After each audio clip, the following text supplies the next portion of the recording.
15 years ago, I was diagnosed with fibromyalgia. I didn't know what that was, but I knew that there was something that was stopping my lifestyle with my family. It stopped me from going to work. I couldn't get my clothes on in the morning. I couldn't get up during the day. My fatigue level was terrible. I tried to say it was just stress and go on with it that way. But finally, I became so concerned about it that I called, asked a nurse, and she recommended a doctor for me.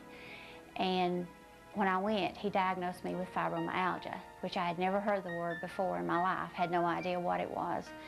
And I said, well, what can be done about it? And he said, well, basically, there's nothing that can be done about it. You'll just have to learn to live with it day by day.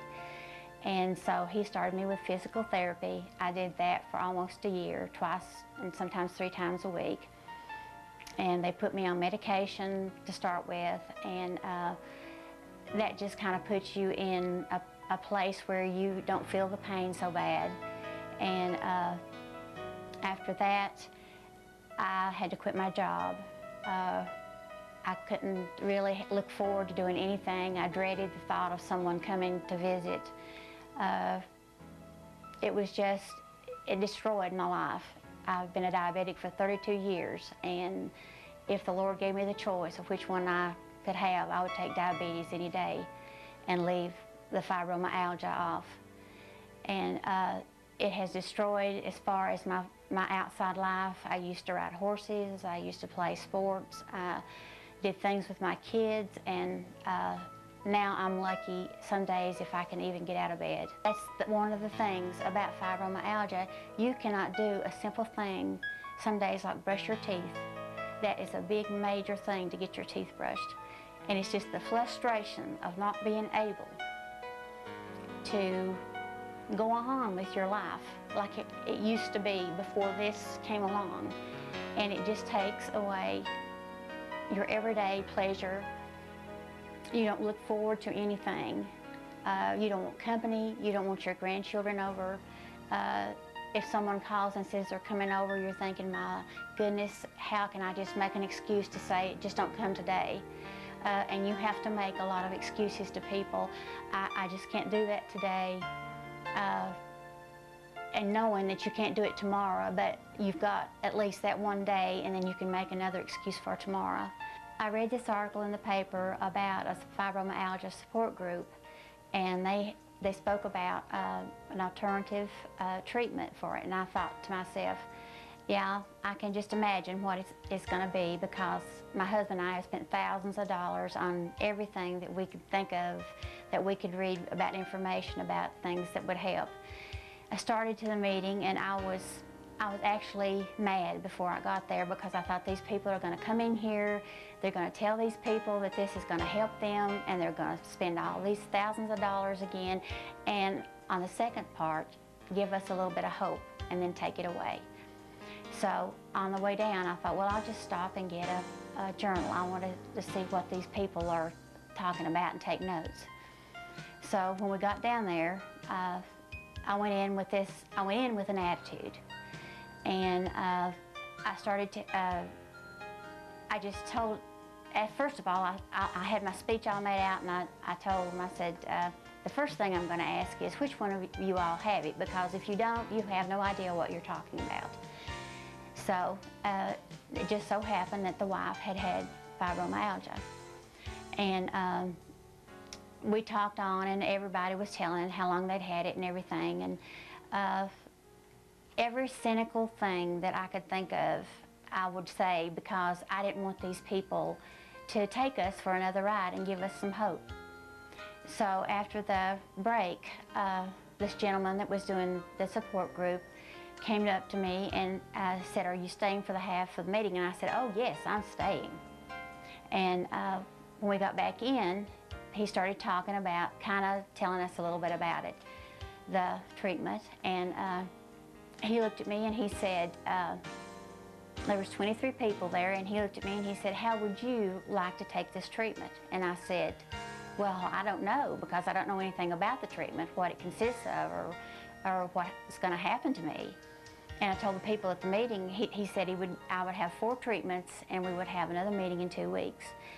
So I looked at the people in the meeting and I said, well, if I don't show up in 2 weeks, you know these people have killed me. The first time that Judy and her husband Randy came to see us, we brought them in, we sat down and talked to them about what they might expect, about what fibromyalgia is, some of the things that brought her to the point that she's at, some of the things that would be needed to take her out of that space. We talked to her about the connection between the mind and the body, about emotional trauma and how that plays a part. We talked to her about lifestyle changes that would have to be made, her eating habits, her thinking habits, her exercise habits, all of those things. That's what we talked about for the first probably 20 minutes or half hour. Then after that, we took her into the treatment room. We showed her the machine. We turned it on once, let her see the light inside, let her hear the noise, put my hand in front of it so that she could feel, and then passed it over her, so she could feel the subtle heat that would come from the machine so that she would know what to expect from the machine itself. We explained a little bit about how it worked and how it's non-invasive, how safe it was for her.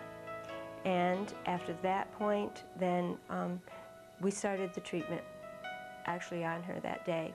We did about 18 treatment units on her.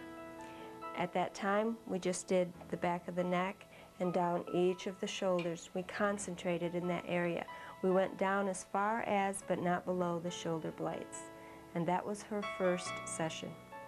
So when the lady that gave the treatment started and kind of explained to us about it, I thought, well, this is the end of me. I'm going to go up like a puff of smoke, you know, this is going to be the end of me.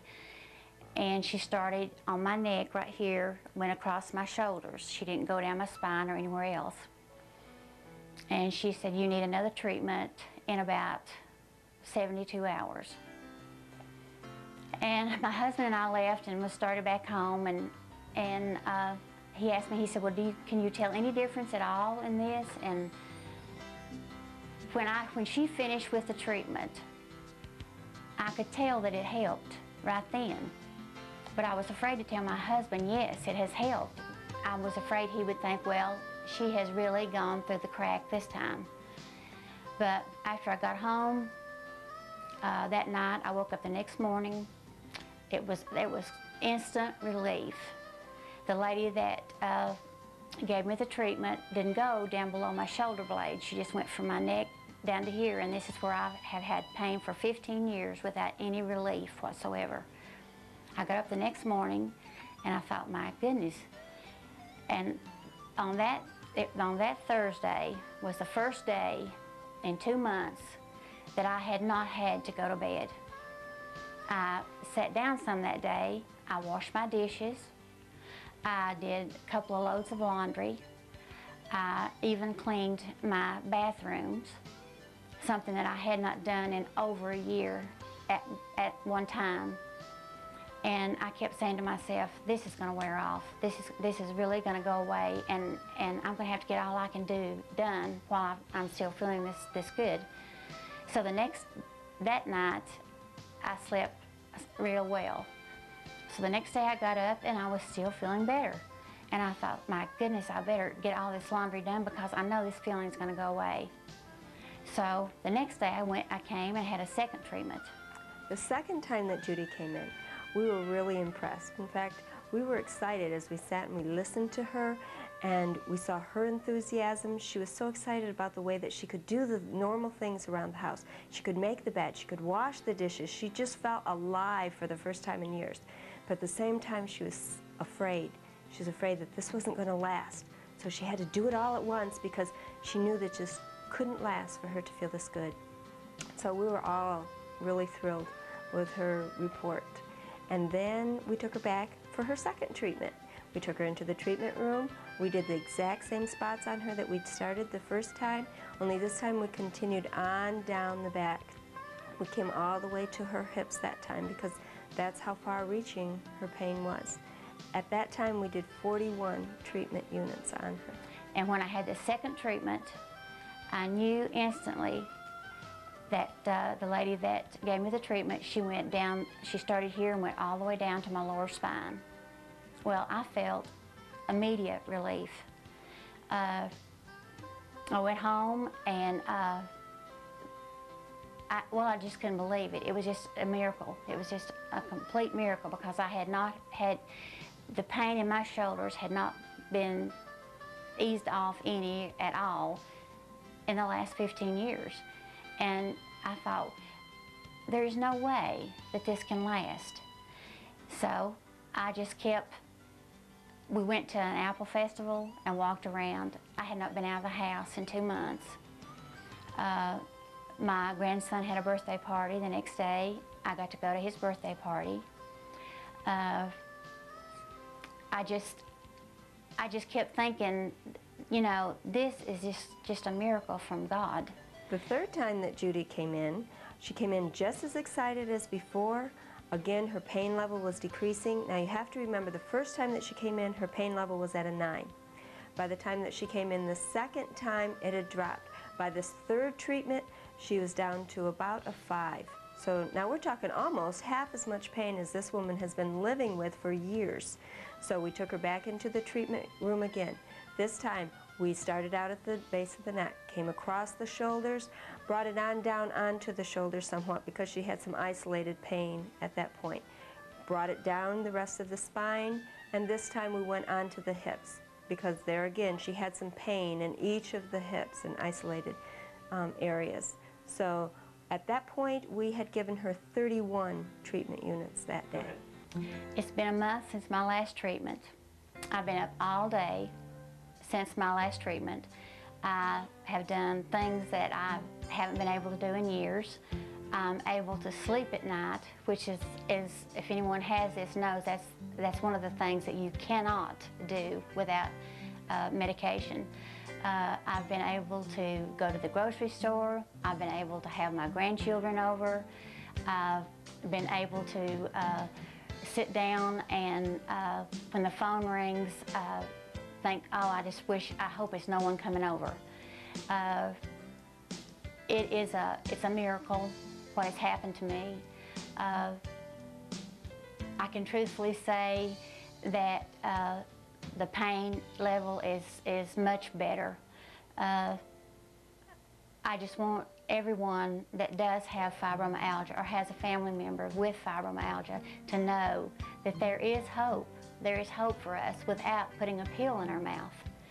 And I just can't, well, there's no way that I can tell you how I feel, that I'm just overjoyed to be able to pick up my grandchild,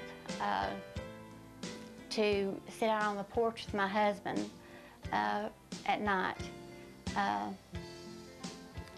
There's just no words that I have to describe it except that it's just hope.